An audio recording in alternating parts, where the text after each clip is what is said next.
vemos a los niños ya recibiendo de la palabra del Señor, a mí me da tanta alegría.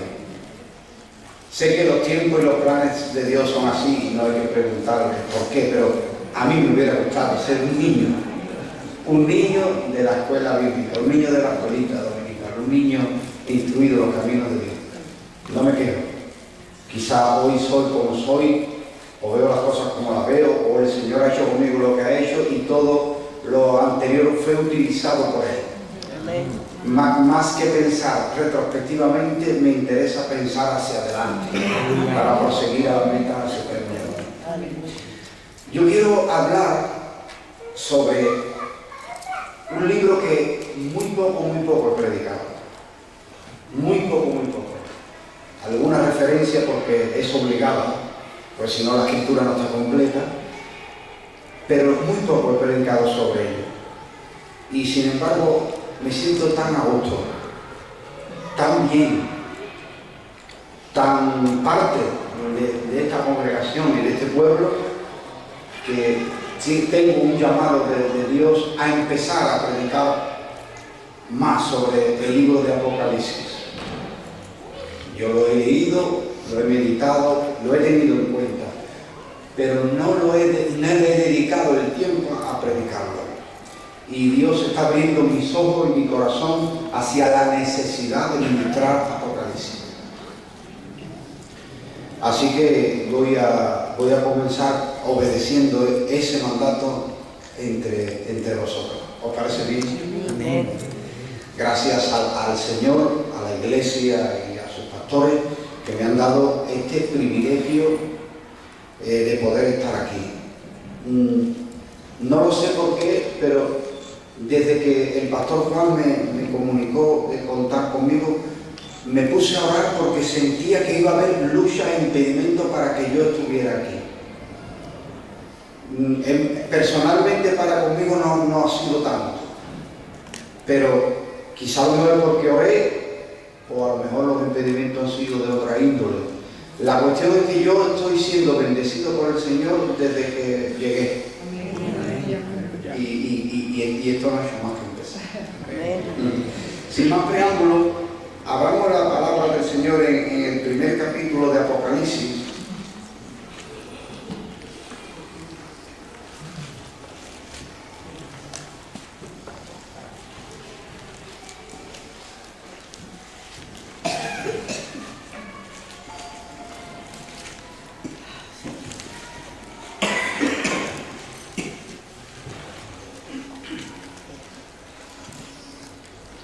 Vamos a leer los 3 primeros versículos que son los que nos ocuparán en esta hora que tenemos por delante.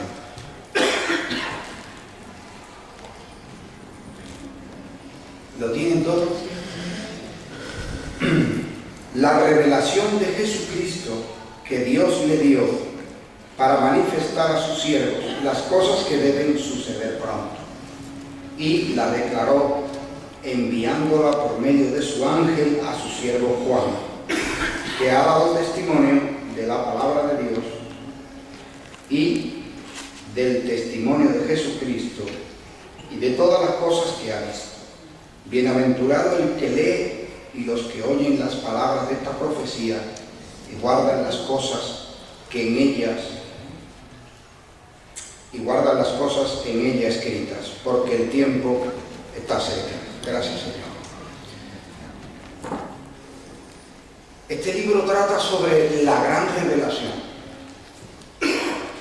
La palabra Apocalipsis es una transliteración de otra palabra griega, Apocaliptus, y las connotaciones que tiene, quizá por vincularla a las revelaciones sobre el fin del mundo que están contenidas en el libro, hemos asociado Apocalipsis con destrucción, el fin del mundo, el cataclismo, pero realmente Apocalipsis significa quitar la cubierta, quitar un velo que impide ver algo, mostrar algo con claridad. Específicamente, hermanos, el sentido principal del libro de Apocalipsis es revelar a Jesucristo. Está en el corazón de todo creyente. A mí me pasó, cuando yo me convertí, mi oración era: Señor, ¿dónde estabas? Yo he pasado horas llorando, acostado en mi cama, sintiendo la paz del Señor, sintiendo el bálsamo que estaba sanando la herida de mi corazón, de mi sufrimiento desde la niñez. Y mientras se curaba esa herida, yo lloraba en mi habitación, acostado en la cama, hasta las 2, las 3, las 4 de la mañana. Y solamente repetía una cosa mientras lloraba en silencio en mi cama: Señor, ¿dónde has estado todos estos años que yo te necesitaba? Así hasta que una noche, después de horas repitiendo esa misma frase, vino a mi corazón y a mi mente un versículo, o una expresión basada en un versículo. ¿Dónde estaba yo? No. ¿Dónde estabas tú? Amén. Después, la siguiente oración en mi desarrollo cristiano, estoy hablando de mis primeros días, era: Señor, muéstrate, que todo el mundo te pueda conocer como yo te he conocido. ¿Por qué no muestras algo en el cielo, o que pase algo, o algo? Y este es un sentir incluso en nuestras reuniones, en momentos como este, en retiros. Es un buen deseo, pero a veces ese deseo le falta ciencia, le falta conocimiento. Porque queremos que Cristo sea claro para ellos, que se les revele Cristo. Porque sabemos que conocerle es amarle. No hay nadie que pueda estar delante de la realidad, de la belleza de Cristo y quede indiferente. Caemos rendidos a sus pies. Eso es lo que nos pasó. Algunos de nosotros hemos sido practicantes de una religión que quizás nos las han impuesto a sangre y fuego. Y aquí quizás el sentir de lo que nos imponían su santa religión era bueno, de salvarnos o de mantenernos a salvo de la corrupción. Pero no pudieron lograr lo que Cristo logró al manifestarse en nuestras vidas. Amén. Que nos enamoramos loca y perdidamente de Él. Amén. ¿Qué le pasa a esa adolescencia cuando su primer amor? Solamente se miran al espejo, quieren que todo pelo esté en su sitio. Yo ya no me preocupo de eso, pero aunque estoy en la adolescencia. Aleluya. Y que todo pelo, si dice una palabra, mira a ver si la objeto ha desagradado, si ha agradado. ¿Tú crees que le gusta? Le dice al amigo: ¿me ha mirado? Esa cosa, ¿verdad? No, ahora tú, no, pasa tú. Porque el deseo es ser de agrado de la persona de la que uno se ha enamorado. Y esto es lo que pasa cuando uno conoce a Cristo, se enamora perdidamente de Él, y no tiene que venir nadie a imponernos nada, sino que nosotros, propio del amor con el que Él nos amó primero, ahora le correspondemos y estamos preocupados y ocupados en serle de agrado. Nos duele tanto cuando defraudamos al Señor. Aunque no nos haya visto nadie, aunque el pastor no nos discipline, aunque no sea tan grave a los ojos de la sociedad, pero no hay quien nos consuele hasta que Él nos da la paz y dice: paz, yo te perdono. Y va uno por la calle diciendo: Señor, lo que he dicho, yo sé que no te agrada. Señor, ¿cómo he podido volver a esto? ¿Por qué siempre soy yo? Y Cristo para nosotros es una realidad que estamos viviendo. Porque Él ha cumplido y está cumpliendo su promesa: estoy con vosotros todos los días.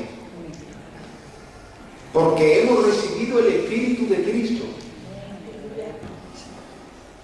Así que Cristo es una realidad, y cuando nos congregamos doble.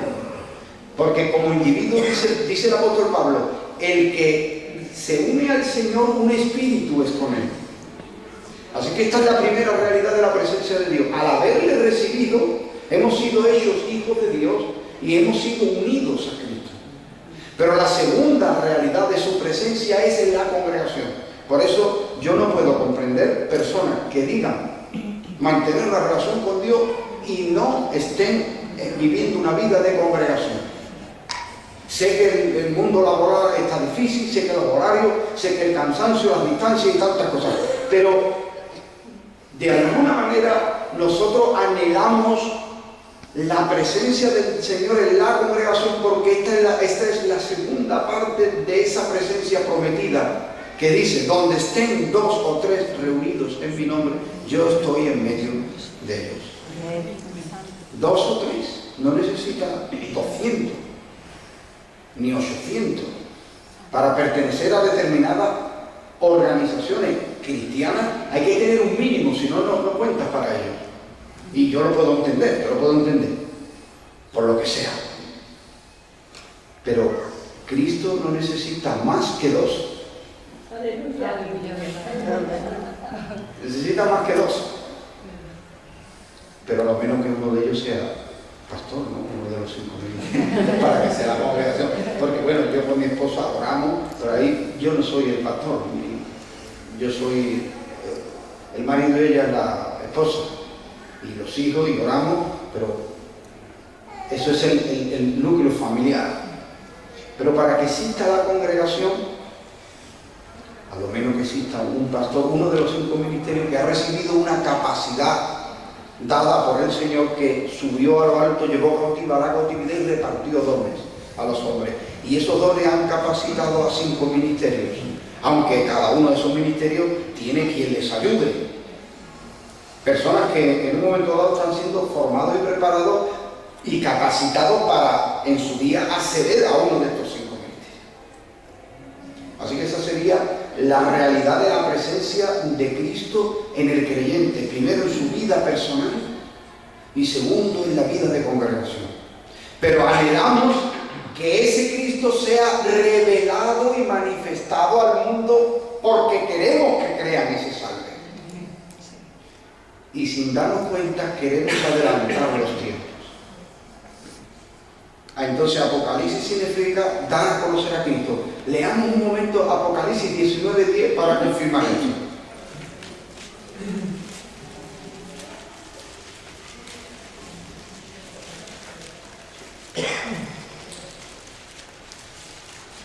Si hubiera alguna persona con una voz de esa fuerte que se predica en la sala, ¿puede leerlo? Y yo me postré a sus pies para adorarle, y él me dijo: mira, no lo hagas, yo soy consiervo tuyo y de tus hermanos, que retienen el testimonio de Jesús. Adora a Dios, porque el testimonio de Jesús es el espíritu de la profecía. Gracias, hermana. El testimonio de Jesús es el espíritu de la profecía.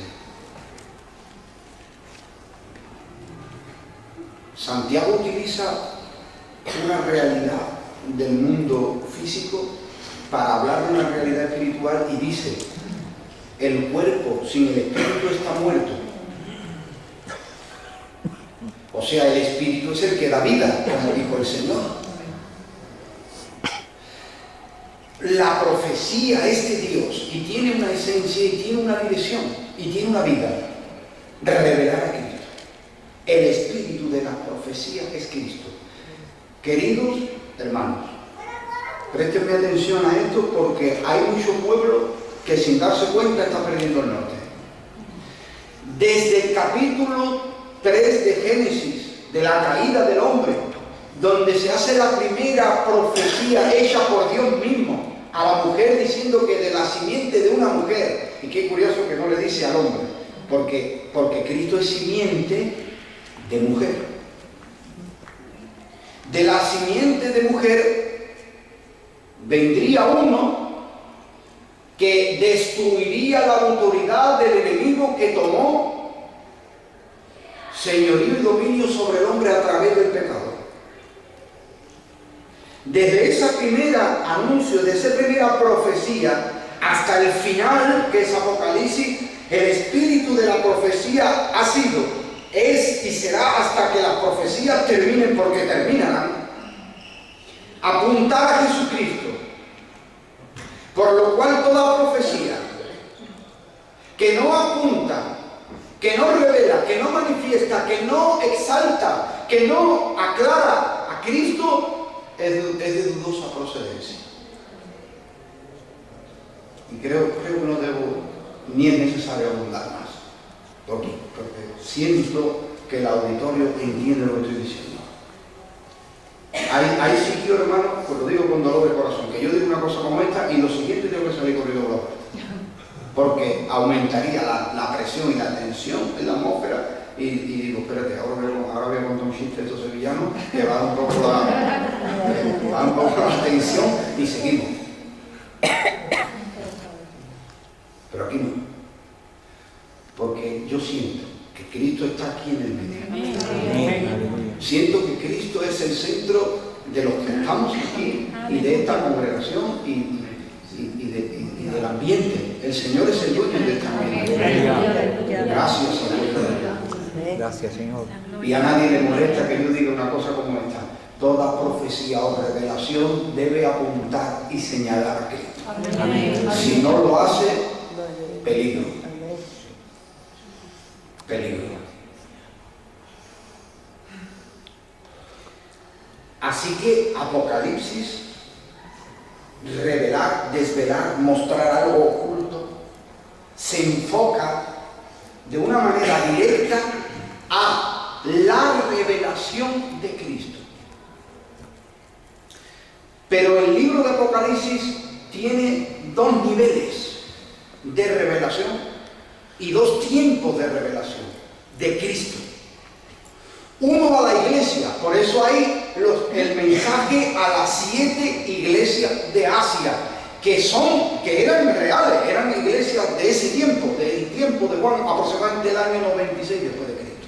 Existían con sus ángeles o pastores.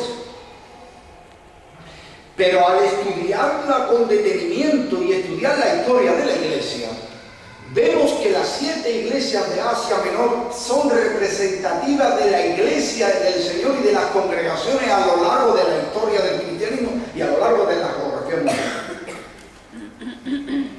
Así que hay una revelación de Jesucristo a la iglesia.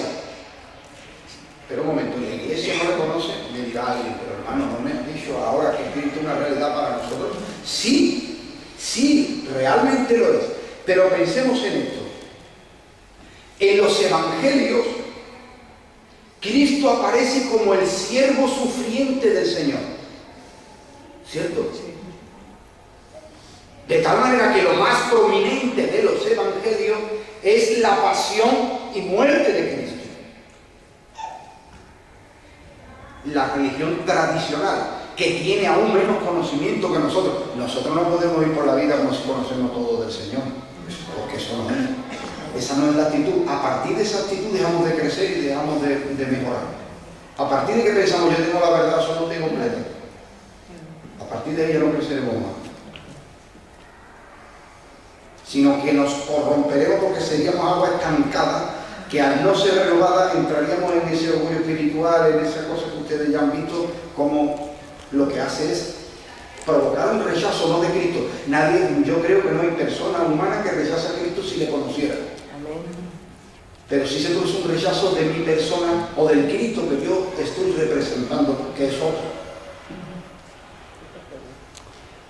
Nosotros conocemos al Señor, pero no conocemos todo de Él. Y la religión tradicional, la religión católica, conoce aún menos que nosotros.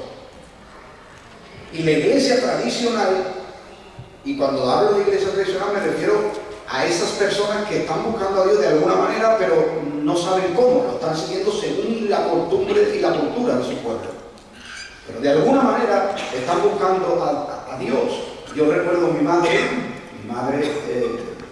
como sevillana, cuando llegaba la Semana Santa, el jueves de la madrugada, nos levantaba cuando niños, muy temprano, a las 2, a las 3 de la madrugada para irnos, y entonces mi madre se ponía en las diferentes esquinas o lugares donde pasaban las imágenes de Cristo y de la Virgen, Y mi madre se ponía allí a orarle, a pedirle, ayúdame, con lágrimas, y la gente que estaba al lado lloraba, porque lo que estábamos viviendo en mi casa era muy duro, era difícil. Y mi madre tenía devoción profunda y tenía fe, pero el Señor le oyó porque ella tenía deseo de encontrar al Señor y le estaba buscando en el camino que a ella le habían enseñado. Pero el Señor se manifestó y mi mamá es la primera de nuestra casa. Amén. Que conoció al Señor. Y ahí está. Todos los días busca al Señor. Todos los días con su Biblia. Y el Señor le ha dado la paz que ella necesitaba y le está esperando darle la gloria en el cielo por haber creído en Jesús. Pero ella desde ese momento vivía esa búsqueda y nos la estaba en cierta manera transmitiendo a nosotros. Yo entré en una rebeldía terrible porque me di cuenta que aquello no funcionaba. La iglesia tradicional que conoce de Cristo menos que nosotros se ha quedado con esa imagen. El Cristo sufriente, ¿es verdad? Y reconocen de manera dogmática y de manera doctrinal que Cristo resucitó, lo saben perfectamente. Pero no está en su imagen, no es la imagen que tienen de Cristo.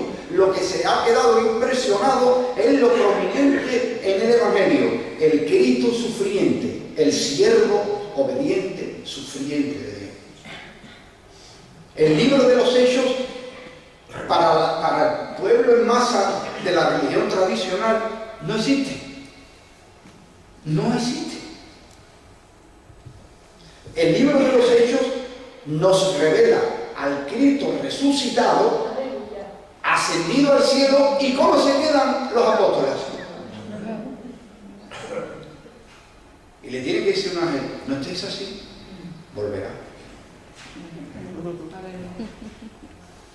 Se quedaron como cuando mi mujer y yo éramos novios, como ella vivía en Barcelona y yo en Sevilla, se montó una vez en el tren y se iba al tren, yo estaba así mirando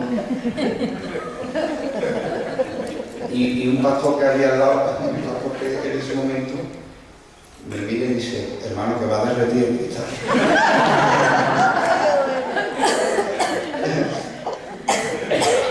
Así se quedaron ellos cuando ven que el maestro es ascendido y se quedan así diciendo que hacemos aquí solitos. Y se les promete que el Cristo, tal como lo vieron marchar, se volverá. Pero ¿dónde está Cristo? A la diestra de Dios. Sin embargo, vino el Espíritu Santo sobre ellos no muchos días después y empezó a manifestarse el Cristo resucitado a través de los apóstoles y a través de la iglesia, que es su cuerpo. Pero Cristo está a la diestra de Dios, manifestado a través del Espíritu Santo por medio de los apóstoles y de la iglesia. Porque la gran comisión Jesús le dio a los discípulos, ir por todas las naciones a ser discípulos y enseñarles que guarden las cosas que yo os he enseñado. Ese es el carácter y la visión de la era de la iglesia, porque el libro de los Hechos realmente no ha concluido. Ha concluido como libro terminado por Lucas, evangelista y escritor, inspirado. Pero el libro de los Hechos, en el sentido de los hechos del Espíritu Santo a través de la iglesia, se sigue escribiendo. Qué bueno, ¿no? Somos partícipes de la historia sagrada. Qué bello, qué privilegio. Y ahí estamos. Pero estaba profetizada una apostasía. Apostasía que sería poco a poco ir perdiendo aquella claridad. ¿Cómo empezó la era de la iglesia? El apóstol Pedro tiene la unción del Espíritu para predicar un sermón a un pueblo que un poco más de un mes, no llega a 2 meses antes, Ha estado gritando, crucifícale. Han tenido a Cristo y han dicho, crucifícale. Y Pedro le dice, y vosotros matasteis al Cristo. Y ellos se sienten atribulados porque matar al Cristo es como decir, han roto la oportunidad. Y ellos dicen, ¿y ahora qué hacemos? Arrepentidos y convertidos y serán borrados vuestros pecados. Amén. Y creen por la palabra de Dios. Pero ha venido a sanar en el nombre de Jesús a un cojo. Y les han saerido, les han maltratado y les han amenazado, no de que hagan milagros. Podían seguir haciendo milagros. Incluso si hubieran dicho, en el nombre de mi denominación, en el nombre de mi religión, en el nombre de Pedro, yo te sano, y no hubiera habido problema. Pero en el nombre de Jesús no. Porque ese Jesús es la piedra que desecharon los edificadores y ha venido a ser la piedra principal sobre la que construirse el pueblo de Dios, el templo de Dios. Entonces empieza a ser dado a conocer, y eso es lo que las tinieblas y los labradores malvados no querían, que Cristo fuera revelado. Pero no pudieron con el empuje de la iglesia. Cuando ellos fueron perseguidos y maltratados, se reunieron y oraron. Había llenado su corazón el temor, la preocupación, pero oraron y pidieron denuedo y pidieron confirmación de la palabra y del testimonio que se estaba dando acerca de la resurrección de Cristo por medio de las señales y los prodigios. Y cuando hubieron orado, el lugar tembló y fueron llenos del Espíritu. Quiere decir que el temor y las experiencias negativas, en cierta manera, pueden hacernos sentir o perder la conciencia de la presencia del Señor. Han pasado 2000 años y leyendo el libro de los Hechos y mirando, levantando la cabeza de la Biblia, mirando en una vista panorámica, debemos reconocer que la presencia de Cristo hoy en la sociedad no es tan notoria como lo fue en aquel momento. Sin ánimo de crítica ni de derribar nuestro ánimo, sino constatando una realidad. La realidad es que la luz que emitía o que reflejaba la iglesia primitiva era mucho más intensa que la que emite la iglesia de hoy. No estoy hablando, pues se podría hacer una especie de análisis, de exhortación, buscar mejorar todo esto, pero no es mi intención hoy, sino traer aquí y poner en medio una realidad, el avance de la apostasía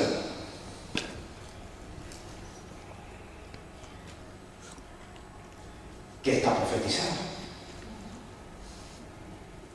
Pero hay un momento, y esto no sé realmente, porque creo que debería ser yo profeta o consultar a algunos profetas, porque yo no soy profeta ni hijo de profeta.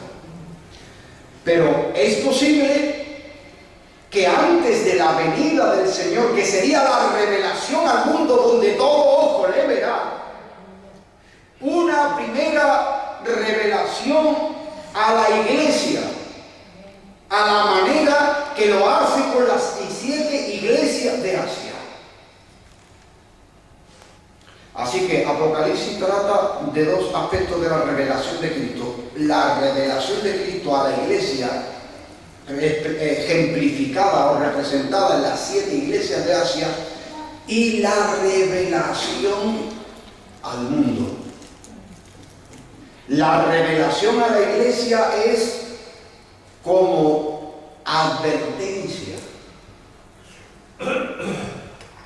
La revelación al mundo será para establecer el juicio. De eso trata el libro de Apocalipsis. ¿Cuál es el problema? Que nos fascinamos con los símbolos, con el misterio. tribulación y con la escatología que están ahí. Pero el centro de la profecía, la intención y el propósito de esta revelación es mostrar a Cristo con claridad, en primer lugar, a sus siervos. Este mensaje, el mensaje de Apocalipsis, no es para el mundo. No es para el mundo. Es para la iglesia. Dios quiere que la iglesia sepa, porque lo que se revela es concerniente al fin. Ahora sí. Ahora, el fin es una palabra ambigua, porque tiene dos significados posibles, más que dos acepciones, porque si nosotros hablamos de banco, bueno, pues tenemos varias acepciones. Una puede ser un sitio donde se guardan los ahorros, y también puede ser un lugar donde nos sentamos. La palabra fin es ambigua porque es difícil precisar dos significados posibles que a veces, como en este caso, se dan los dos. Fin en cuanto al cese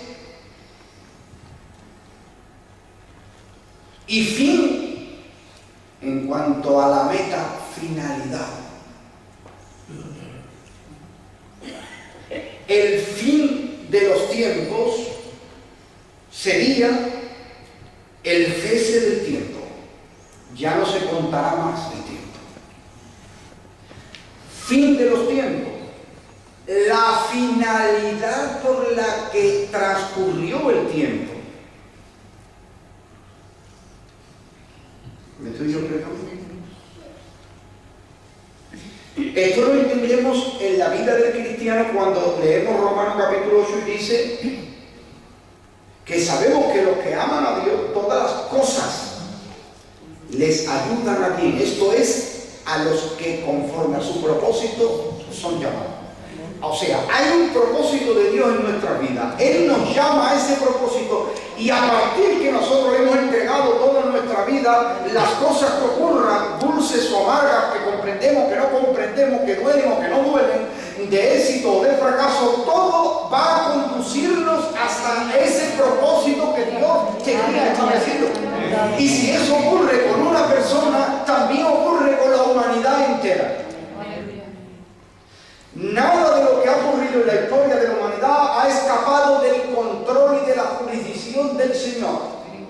Así que todos los eventos mundiales a lo largo de la historia vienen abocados a Cristo. Cristo es el fin de los tiempos, porque Cristo pondrá fin a este sistema.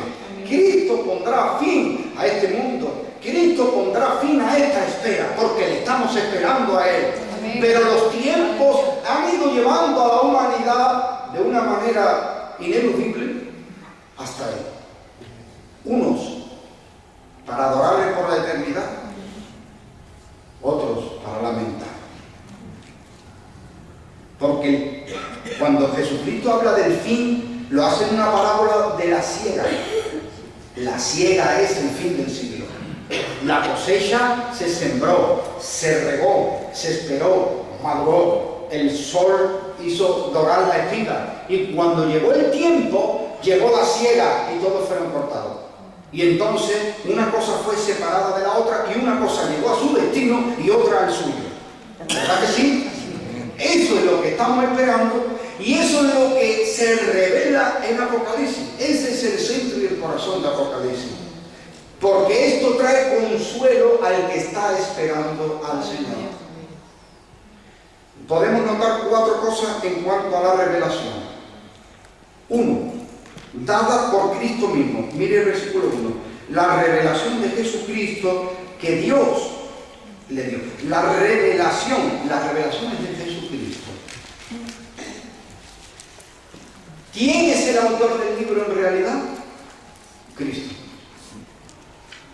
No, es Juan. Sí, pero si nosotros le damos la autoría a Juan, el libro de Jeremías también le tenemos que dar su autoría a Baruch. Baruch era el escriba de Jeremías.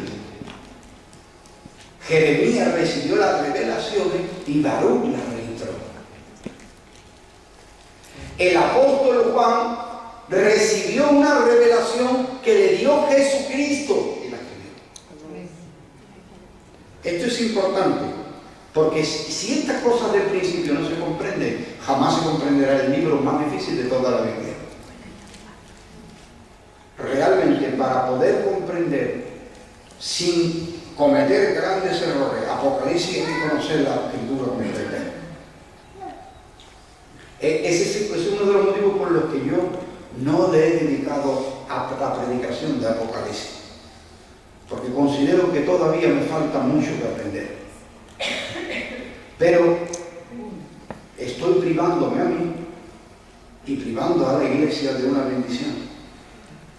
La bendición del versículo 3, mírenlo. Bienaventurado el que lee y los que oyen y guardan. Un pueblo no puede guardar lo que no ha oído, y un pueblo no puede oír sino sus pastores, sus ministros, que dan lugar. Aleluya. Y en ese sentido yo he estado fallando en esto, pero no es tanto fallando porque no era el tiempo también. Ahora, con toda prudencia y respeto, voy a empezar a ministrar de Apocalipsis, pero tiene que ser en ambientes como este, porque hemos dicho que este libro no es para el mundo. Y dentro de la iglesia del Señor, en algunos lugares más que en otros, hay un reto: ganar para Cristo hermanos que asisten a la iglesia. Voy a decir una cosa fuera del medio. Y ganar a algunos predicadores y pastores. Porque por su fruto lo conoceréis.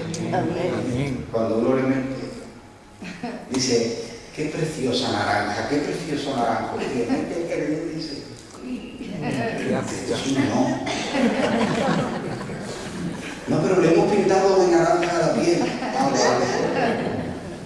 Eso mismo. Eso mismo. Hay sitios, lugares y momentos donde quizá no se puede dar lugar a esto. Pero yo estoy tan a gusto dando lugar a esto, y no es halagar los oídos porque no es el propósito, ni hemos venido aquí a esto. Pero yo me siento contento. Y he tenido una lucha porque tenía 2, 3 temas por ahí volando. Estaba como el que juega a esto de donde está la bolita. Y me he matado ahí. ¿Qué hago, Señor? Hasta que he visto claro que era esto. Y ahora pues lo tengo confirmado. La revelación de Jesucristo. Primero, la revelación es dada por Cristo mismo. Segundo, es una revelación dada por Dios a Cristo, y Cristo la manifiesta a sus siervos. Y manifiesta esta, Jesucristo revela cosas que deben suceder pronto. Y la declaró enviándola por medio de su ángel a su siervo Juan. O sea, la revelación es dada por Cristo mismo acerca de cosas que han de suceder pronto, entregada a Juan, y que es una bendición. Como hemos leído en el versículo 3, bienaventurado el que lee. Pensemos que hoy tenemos cada uno una copia de la Biblia, porque en el siglo XVI se inventa la imprenta y podemos tener acceso a una copia de la escritura y en nuestro propio idioma. Pero en aquel momento no era así. Las copias que había eran manuscritas y escritos medianamente extensos como este. No todo el mundo podía tener una copia. Así que exhorta el Espíritu Santo en la pluma de Juan a la iglesia actual a hacer correr esta palabra, a darle lugar a esta palabra y leerla públicamente para aquellos que no tenían acceso. Y Dios ha prometido en este mismo libro una bendición al que lo promociona, lo patrocina, al pueblo que le presta atención para obedecer. Porque ahí está la clave. Yo conozco mucha gente fascinada por el libro de Apocalipsis, pero no quieren obedecer. Entonces ha perdido todo el sentido. Apocalipsis no está para fascinarse con el cuerno, la bestia, el dragón, la mujer, el río que traga las copas, las trompetas, los ángeles. Todo eso es fascinante para hacer una película. Pero no es el propósito, ni hay garantía de bendición en eso, sino con un corazón dispuesto a recibir la revelación de Cristo más profunda, la revelación de Cristo oportuna al fin de los tiempos. Si ellos estaban en el fin, ¿qué mentira estamos nosotros? Con el ánimo de obedecer y encajar en esto. 4 cosas. No se asuste que no lo vean así. Queda por el programa media hora, pero yo intentaré dejar algún minuto libre para poder, porque entre que sale, que no sale, que pues, dejar algún tiempo de margen. Así que no se asuste, que tenemos después más oportunidades. No nos cansa, hermano.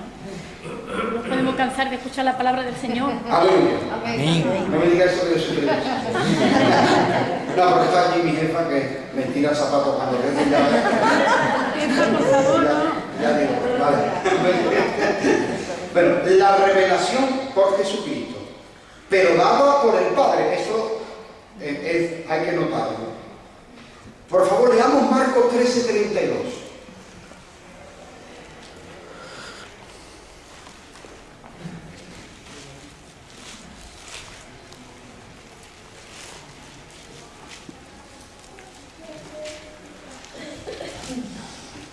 ¿Algún hermano o hermana que lo lea, por favor? Pero de aquel día y de la hora nadie sabe, ni aun los ángeles que están en el cielo, ni el Hijo, sino el Padre. Jesús en los días de su ministerio terrenal declara que no sabía él el día ni la hora. Habían detalles que estaban fuera de su conocimiento o de su conciencia en ese momento. Leamos el Salmo 89. Este lo voy a leer yo porque es una lectura un poquito más extensa. Versículo 34. Esto es un salmo mesiánico.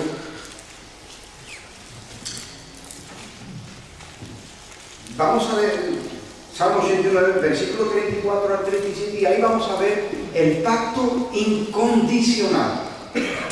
Un pacto incondicional significa que da igual lo que haga o lo que no haga una de las partes. Quien estableció y se comprometió en ese pacto lo cumplirá sí o sí. El salmista, lleno del Espíritu y de la luz del Señor, escribe esto. De Dios a través de él. No olvidaré mi pacto, ni mudaré lo que ha salido de mis labios. Una vez he jurado por mi santidad, y no mentiré a David. Su descendencia será para siempre, y su trono como el sol delante de mí, como la luna será firme para siempre, y como un testigo fiel en el cielo. El salmista, con toda probabilidad, ha experimentado la destrucción de Judá. Israel, más de un siglo antes, ha desaparecido. Ha desaparecido. Queda Judá. Jeremías, por todos los medios, ha tratado de evitar con su profecía y su predicación la destrucción, porque ya la invasión por parte de Nabucodonosor era inevitable, pero sí la destrucción. Y la dinastía de los reyes davídicos, creyendo que Dios puede ser burlado, estaban fiando en palabras de mentira, como Jeremías le predicaba en la puerta del templo, capítulo 7, que dice: confiáis en palabras de mentira diciendo esto es el templo de Jehová. Pensaban que por ser el pueblo elegido, pensaban que porque la dinastía de Judá era la del pacto davídico, donde se había prometido un descendiente que reinaría para siempre, que no podrían ser destruidos. Pero cuando llega el rey Joacim, es hecho tributario, se rebela contra Nabucodonosor. Nabucodonosor lo quita, pone a su hijo Joaquín, de 18 años de edad, hace lo malo ante los ojos de Dios y también quiere rebelarse, y con 3 meses lo quitan y lo llevan cautivo, ya no es rey. Y Nabucodonosor coloca a Sedequías, el hermano de Joacim y padre, o sea, y tío de Joaquín. Y también se rebela contra Nabucodonosor. Es que los profetas que decían somos el pueblo de Dios, somos los elegidos, la dinastía davídica no puede pasar porque el pacto de Dios es perpetuo, es incondicional, bla, bla, bla, bla, bla. Se revela también Sedequías y mire lo que hace ya. Nabucodonosor pierde la paciencia con ellos y mire lo que hace. Lo pone a Sedequías de rodillas, le pone a sus hijos delante, le corta el cuello, los degolla delante de sus ojos y luego le saca los ojos para que sea lo último que ha visto y el recuerdo que le quede en la mente. Y para que todo el mundo sepa que contra Nabucodonosor nadie se levanta. El salmista con toda probabilidad ha sido testigo de esto y le está mencionando a Dios el pacto incondicional. Y termina esa mención del pacto incondicional en el versículo 37 diciendo que la descendencia del Mesías sería para siempre, la descendencia de David, que sería el Mesías, sería para siempre y no pasaría, que su trono sería como el sol y como la luna, firme para siempre, y que sería como un testigo fiel en el cielo, y apunta a uno que está en el cielo y es testigo de la verdad de Dios, aunque nuestros ojos ven otra cosa. Porque ¿qué es lo que ha visto el salmista? Versículo 38. Mas tú desechaste y menospreciaste el ungido. Ese más significa pero. Cuando tiene tilde significa de añadir. Cuando no la lleva significa pero. Pero, o sea, ha mencionado el pacto incondicional, dice, pero tú desechaste y menospreciaste al ungido, te has airado con él, rompiste el pacto de tu siervo, has profanado su corona hasta la tierra, portillaste todo su vallado, has destruido su fortaleza, lo saquean todos los que pasan por el camino, eso propio a sus vecinos, has exaltado la diestra de sus enemigos, has alegrado a todos sus adversarios, embotaste asimismo el filo de su espada y no lo levantaste en la batalla, hiciste cesar su gloria y echaste su trono por tierra, has acortado los días de su juventud, le has cubierto la afrenta. ¿Se da cuenta el contraste? Esto es honestidad. Esto hoy día parecería duda o rebelión, pero no lo es. Es honestidad de alguien que conoce la Escritura, sabe que el pacto davídico es firme y es incondicional y acaba de ver que la dinastía de Judá, la dinastía davídica ha sido quitada del trono y ya no reina. Y que un pagano es el rey de toda la tierra. Y dice, si tú prometiste que la descendencia de David no pasaría y que un descendiente de David sería rey para siempre de todo el mundo, ¿qué ha ocurrido? ¿Por qué has desechado? ¿Por qué has roto el pacto? ¿Por qué has embotado el filo de la espada? ¿Por qué no estás con nosotros? ¿Qué ha ocurrido? Pero mira una cosa, el salmista no está dudando porque el versículo 46 dice, ¿hasta cuándo?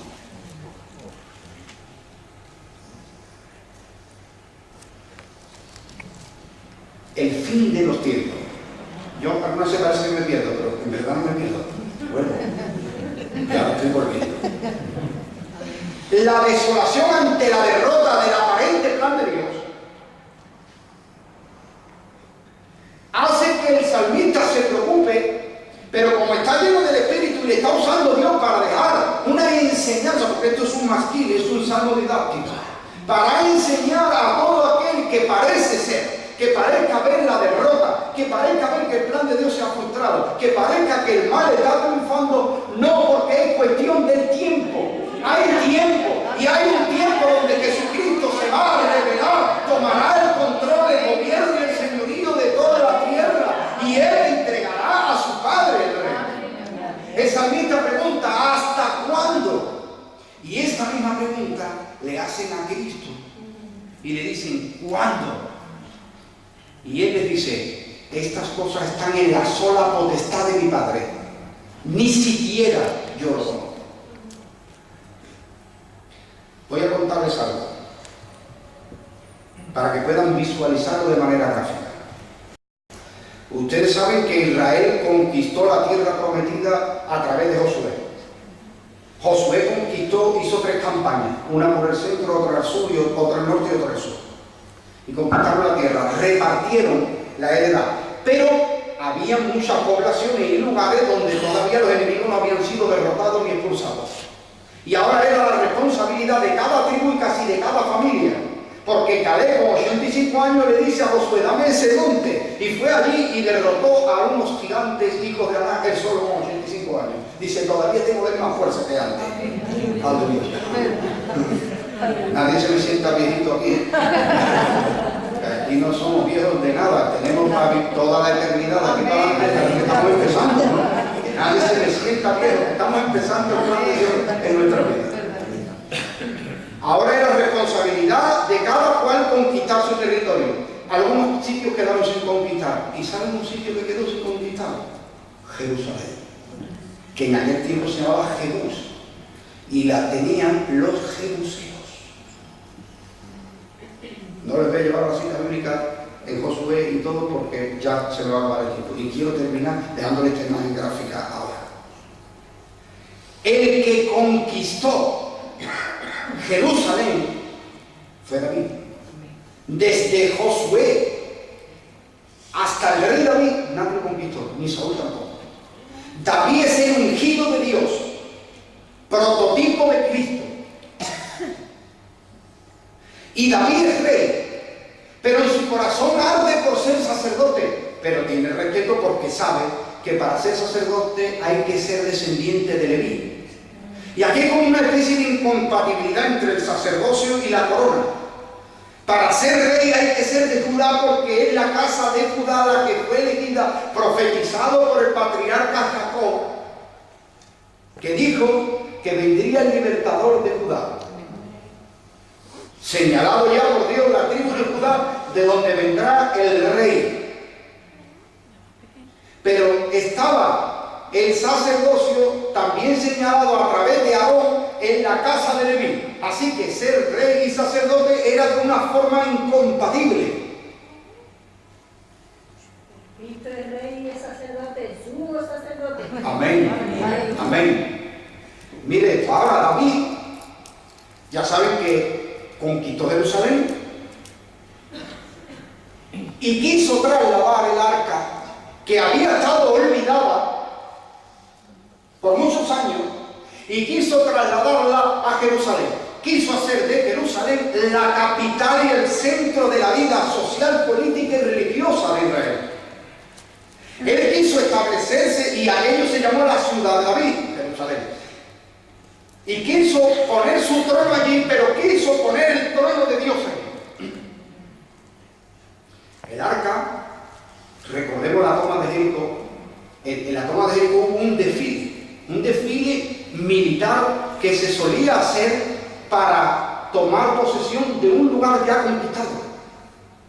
Venía el rey sobre un trono, en los hombros de su guardia y delante de su guardia real y detrás el ejército, y venía en un trono y se proclamaban los vítores y se anunciaba que ese rey estaba tomando posesión de aquellos que sus ejércitos habían destruido. Esto es lo que representa aquella toma de Jericó, dando vuelta en aquella procesión con el arca sobre los hombros de los sacerdotes. Y cuando se proclamó la trompeta, por eso Apocalipsis cuando tocan la última trompeta se declara que los reinos han venido a ser de Dios y de Cristo.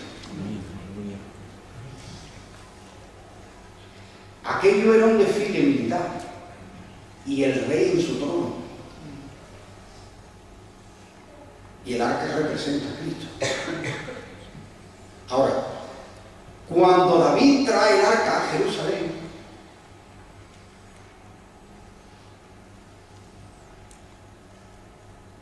con toda probabilidad el Salmo 24 fue inspirado en aquel momento, aunque tiene un alcance mesiánico proféticamente.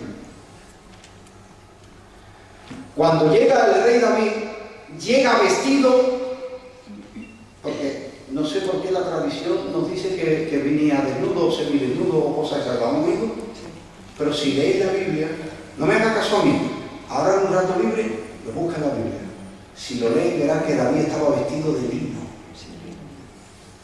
La indignidad que su esposa, de la que su esposa le criticó era porque en aquel desfile que venía a meterse a Jerusalén y a hacerla la capital, David no venía vestido de rey presidiendo aquel desfile. David venía vestido como cualquier otro cantor, vestido de lino y cantando y danzando. Y no se distinguía entre los decenas de sacerdotes que estaban vestidos de lino. Él no estaba usurpando el sacerdocio porque no estaba sacrificando, ni quemando incienso, ni ninguna de las competencias de los sacerdotes, ni tocando el arca, ni nada de nada. Pero él sí podía cantar, eso no estaba prohibido, y se vistió como uno de ellos. Quiso decir, yo me siento más a gusto en este desfile, siendo un cantor, uno que proclama la gloria, y el que viene a entronizarse en Jerusalén es el arca, que es el trono del Señor.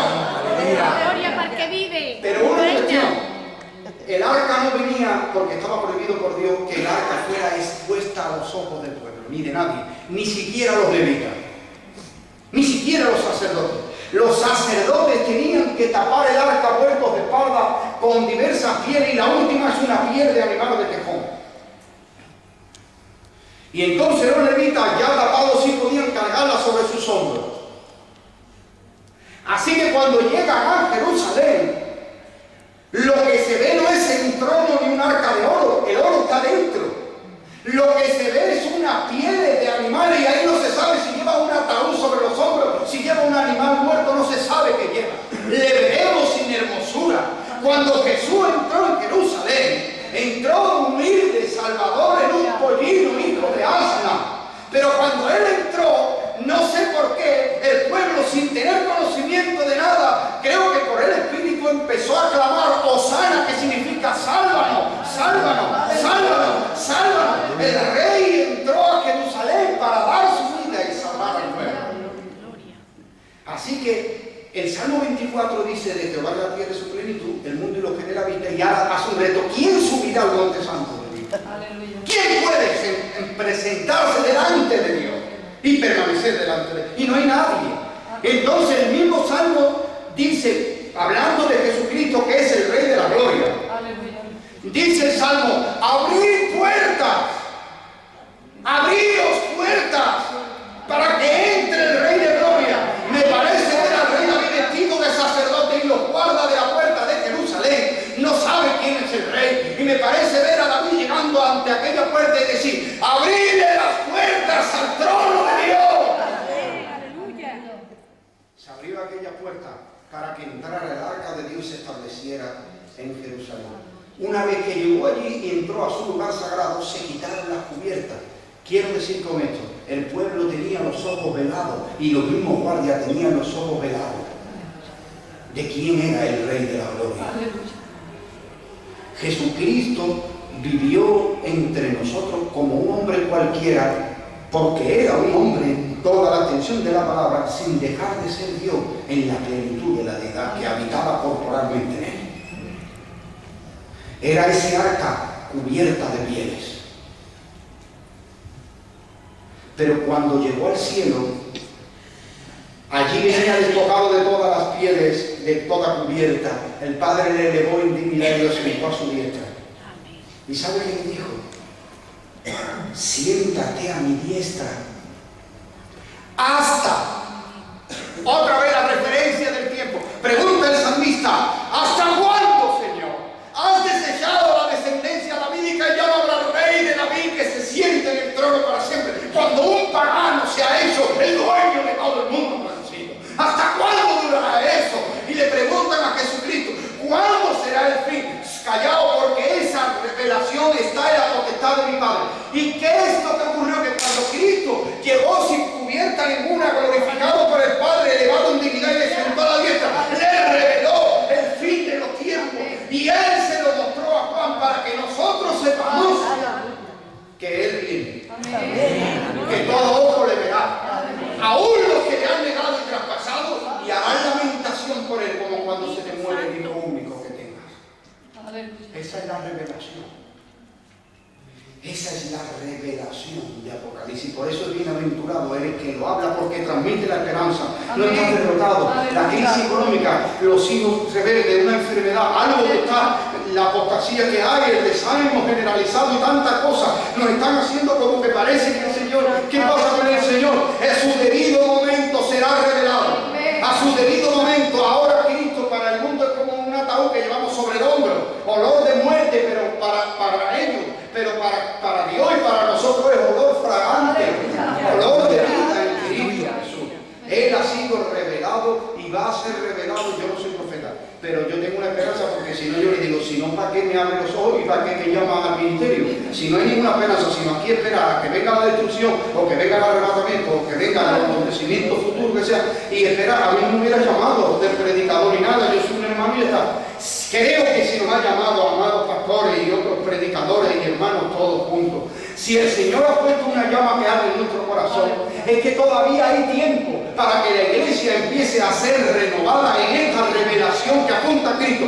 No en revelaciones que apuntan a mí o a mis proyectos, no a revelaciones que apuntan a nosotros tomar de alguna manera prominencia en la nación, no, sino que Cristo sea mostrado con claridad primero a la iglesia, porque el juicio debe comenzar primero en la casa. Y cuando nosotros empecemos a humillarnos y a buscar a Dios de una manera generalizada, a dejar el orgullo, la mundanalidad, la carnalidad, la apatía, los enfrentamientos, los pleitos, las contienen, tantas cosas, las envidias, las detracciones y todo eso, cuando nosotros empecemos a despojarnos de eso, a vivir para el Señor, entonces volveremos a tener una revelación clara de su majestad. Y podremos experimentar una presencia del Señor genuina para revelar a Cristo a otros que todavía pueden ser salvos. Porque llega el momento en el que Cristo se presentará tal cual y tendrá en su muslo fiel y verdadero. Oh Señor Santo. Es la revelación, la gran revelación. Jesucristo mostrado con claridad. Demos gracias. Gracias, amado Dios. Gracias por la revelación, Dios eterno, que demostraste a tu Hijo Jesucristo cuando se sentó a tu diestra y le dijiste, siéntate aquí que yo un día pondré a tus enemigos en el estrado de tus pies. Y tu Hijo Jesucristo se la reveló al mejor amigo que tuvo, aquel discípulo amado llamado Juan. Y él lo escribió con fidelidad y ha llegado a nosotros. Por favor, Señor, por favor, Dios Padre de nuestro Señor Jesucristo, te ruego que Cristo sea revelado con toda claridad ante nuestros ojos, para que la pasión de Cristo, su amor hacia el mundo perdido, impregne nuestros corazones y nos haga ser diligentes en recuperar el primer amor y en todas las advertencias que hay a las iglesias de Asia. Ayúdanos, Señor, en el nombre de Jesús. Amén. El Señor les bendiga, amados hermanos.